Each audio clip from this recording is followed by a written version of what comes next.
कुछ अभिलेखों से हमें नए तथ्यों की जानकारी मिलती है, जैसे कि समुद्रगुप्त की प्रयाग प्रशस्ति स्तंभ लेख और खारवेल के हाथी गुफा अभिलेख से हमें इन शासकों की उपलब्धियों का ज्ञान होता है।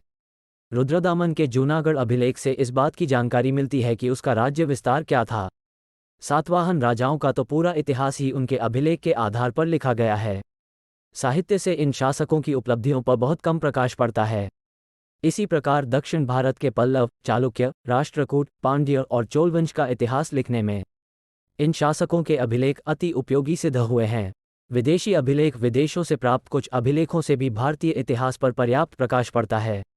एशिया माइनर में बोगजकोई नामक स्थान पर लगभग 1400 ईपू का संधि पत्र अभिलेख मिला है, जिसमें इंद्र, मित्र, वरुण और नासत्य आदि वैदिक देवताओं के नाम मिले हैं। इस अभिलेख से यह ज्ञात होता है कि वैदिक आर्यों के वंशज एशिया माइनर में भी रहते थे। इसी प्रकार मिस्र में तेल अल अमनों में मिट्टी की कुछ तख्तियां मिली हैं, जिन पर बेबीलोनिया के कुछ शासकों के नाम खुदे हैं, जो ईरान और भारत के आर्य शासकी के नामों जैसे हैं। पर्सिपोलिस और बेहिसुम अभिलेखों से ज्ञात होता है कि ईरानी सम्राट डेरियस प्रथम, दारा प्रथम, ने सिंधु नदी घाटी पर अधिकार कर लिया था। मुद्राशास्त्र प्राचीन भारतीय इतिहास के निर्माण में सिक्कों की भी अहम भूमिका है। सिक्कों के प्रचलन द्वारा हम न सिर्फ व्यापार और वाणिज्यिक गतिविधियों की जानकारी प्राप्त करते हैं, बल्कि उन सिक्कों की बनावट, उसमें प्रयोग किए गए धातु और प्रयोग की गई तकनीक के आधार पर आर्थिक स्थिति और तकनीकी ज्ञान के स्तर को भी जानते हैं। सिक्के यदि बड़ी संख्या में एक स्थान पर मिले तो यह अनुमान लगाया जाता है कि सिक्कों का प्राप्ति स्थान उस शासक के राज्य का भाग था। यदि सिक्कों पर कोई तिथि उत्कीर्ण हो तो उसके राज्यकाल को ज्ञात किया जा सकता है। सिक्कों के पृष्ठभाग पर जिस देवता की आकृति बनी हो उससे शासक के धार्मिक विचारों के बारे में पता चलता है। वैदिक काल में सिक्कों की अनुपस्थिति इस बात का संकेत करती है कि अभी तक व्यापार वाणिज्य की स्थिति समुन्नत नहीं थी और न ही इस संबंध में कोई मानकीकरण करने का प्रयास किया गया था। निष्क और शतमान आभूषण थे, न कि नियमित सिक्के। भारत का पहला ज्ञात सिक्का पंचमार्क सिक्का है, जो किसी भी हालात में 5वीं सदी ईसा पूर्व के पहले का नहीं है।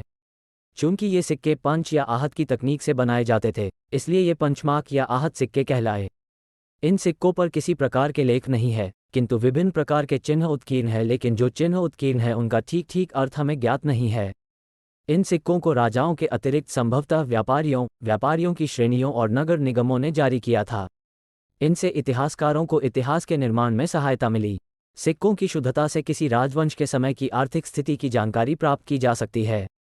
उदाहरणार्थ, सबसे पहला सोने का सिक्का इंडो ग्रीक शासकों ने जारी किया, सबसे शुद्ध सोने का सिक्का कुषाण शासकों ने और सबसे बड़ी मात्रा में सोने के सिक्के गुप्त शासकों ने जारी किए।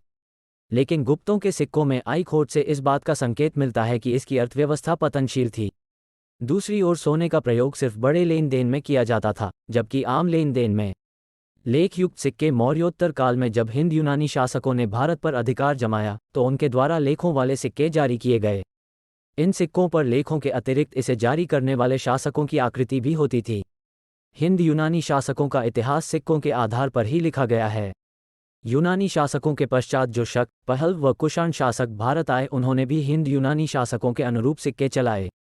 तदुपरांत भारतीय शासकों ने भी ऐसे ही सिक्के चलाए। पांचाल के मित्र शासकों और मालव तथा यौधेय आदि गणराज्यों का पूरा इतिहास उनके सिक्कों के आधार पर ही लिखा गया है। गुप्तवंश का इतिहास यद्यपि अभिलेखों के आधार पर लिखा गया है, तथापि सिक्कों से उनकी उपलब्धि पर पर्याप्त प्रकाश पड़ता है। गुप्तवंश के पतन के बाद भारत के इतिहास को जानने के लिए तत्कालीन सिक्के बहुत कम उपयोगी सिद्ध हुए हैं, क्योंकि हर्ष जैसे प्रसिद्ध शासकों के तथा चालुक्य, राष्ट्रकूट, प्रतिहार और पालवंश के शासकों के बहुत कम सिक्के मिले हैं। मुद्रा विश्लेषण। गुप्त शासकों के सिक्कों से हमें उस काल की कुछ प्रमुख घटनाओं की जानकारी मिलती है। उदाहरण के पर समुद्रगुप्त के कुछ सिक्कों पर युग बना है और अश्वमेध पराक्रमः शब्द खुदे हैं। इससे इस बात की पुष्टि होती है कि उसने अश्वमेध यज्ञ किया था। गुप्त शासक चंद्रगुप्त के चांदी के सिक्कों से यह अनुमान लगाया गया है कि उसने शकों को पराजित किया होगा, क्योंकि उस समय चांदी के सिक्के केवल पश्चिमी भारत में ही चलते थे। गुप्तकालीन सिक्के बहुत कलात्मक हैं। इन सिक्कों में तत्कालीन जनता की साहित्य और कला में रुचि की झलक स्पष्ट दृष्टिगोचर होती है। यद्यपि मुद्राओं से सांस्कृतिक, राजनीतिक तथा सामाजिक महत्व की अनेक सूचनाएं मिलती हैं, किंतु इससे इनकार नहीं किया जा सकता कि मुद्रा प्रणाली का आगमन मानव की आर्थिक प्रगति का एक महत्वपूर्ण चरण है और मुद्राशास्त्र का प्रयोग मुख्यतः आर्थिक इतिहास के गठन के लिए होना चाहिए, जो दुर्भाग्य से भारत में हो नहीं रहा। सिक्कों का भिन्न भिन्न धातुओं में पाया जाना, धातुओं की मात्रा का निर्धारण, सिक्कों के भार मानक का निर्धारण, सिक्कों की प्रधानता एवं अनुपस्थिति। ये सभी प्राचीन भारत के आर्थिक इतिहास लेखन को नई दिशा प्रदान कर सकते हैं और इस दिशा में डॉक्टर कौसाबी ने आहत मुद्राओं का जो अध्ययन प्रस्तुत किया है वो विशेष महत्व रखता है।